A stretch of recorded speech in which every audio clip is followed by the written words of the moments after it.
Hello नमस्कार, मी प्रियांका स्वागत करते तुमचं सर्वांचं पुन्हा एकदा आपल्या यूट्यूब चॅनलमध्ये। तर आजच्या या व्हिडिओमध्ये आपण कोपऱ्यापर्यंत असलेल्या बाहीची खूप सुंदर अशी डिझाईन बघणार आहोत पोटली बटनाचा वापर करून। सो व्हिडिओ स्किप न करता शेवटपर्यंत नक्की बघा। तर चला मग आजच्या या व्हिडिओला आपण सुरुवात करूयात। तर या बाहीची लांबी आहे 10 इंच, तर त्यात मी 1 इंच ॲड केलेले आहेत 11।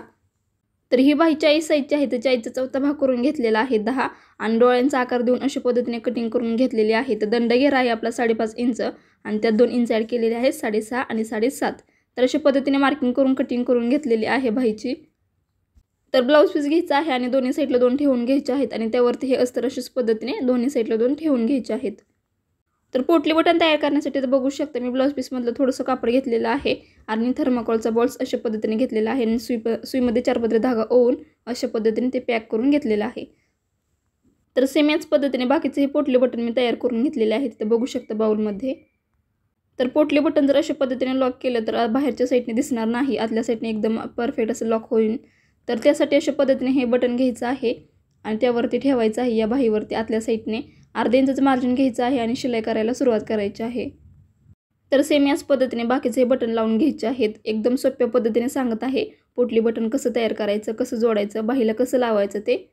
तर हा व्हिडिओ स्किप न करता शेवटपर्यंत नक्की बघा, म्हणजे तुम्हालाही समजेल ही बटन कसं तयार करायचं आणि कसं जोडायचं ते बाहीला। तर खूप सुंदर असा लुक येतो या बाहीला लावल्यावरती, घातल्यावरती तर खूपच छान अशी वाटते ही बाही। सो तुम्ही देखील नक्की ट्राय करा। तर बघू शकता अशा पद्धतीने शिलाई करून झालेली आहे। तर शिलाई करून झाल्यावरती जे एक्स्ट्रा राहिलेलं कापड होतं ते कट करून घ्यायचं आहे आणि हे कापड उलटं करून त्यावरती परत एकदा दाबटीप टाकून घ्यायचे आहे। तर बघू शकता हे बटन बरोबर परफेक्ट असे लॉक झालेले आहेत, एकदम परफेक्ट असे। तर बघू शकता अशा पद्धतीने शिलाई करून झाल्यावरती वरच्या साईडने देखील शिलाई करून घ्यायची आहे आणि साईडच्या कडेने देखील दोन्ही साईडच्या कडेने शिलाई करून घ्यायची आहे आणि जे एक्स्ट्रा राहिलेलं कापड आहे ते देखील कट करून घ्यायचं आहे। तर अशाच पद्धतीने दुसऱ्या बाहीची ही शिलाई केलेली आहे। आय होप तुम्हाला आपलाचा हा व्हिडिओ आवडला असावा, आपल्याची ही डिझाईन आवडली असावी। तर व्हिडिओ कसा वाटला, आपल्याची ही डिझाईन कशी वाटली बाहीची कमेंट करून नक्कीच सांगा। तर ब्लाउज पीसमधली जी काठ होती तर ही तर मी काठ घेतलेली आहे, तर ही काठ अशा पद्धतीने या बाहीवरती ठेवायची आहे। अर्धा इंचचं मार्जिन घ्यायचं आहे आणि या काठ जोडून घ्यायची आहे, त्यावरती शिलाई करून घ्यायची आहे अशा पद्धतीने। तर ही काठ लावली तरी चालेल आणि नाही लावली तरी चालेल। तर साडीला होती तर इथे मी लावून घेत आहे, ब्लाउज पीसमधलीच काठ आहे ही। सो तुम्हाला आपलाचा हा व्हिडिओ कसा वाटला मला कमेंट करून नक्कीच कळवा। व्हिडिओ आवडला असेल तर नक्कीच लाईक करा, शेअर करा आणि असे छान छान व्हिडिओज पाहण्यासाठी आपल्या चॅनलला सबस्क्राईब नक्की करा।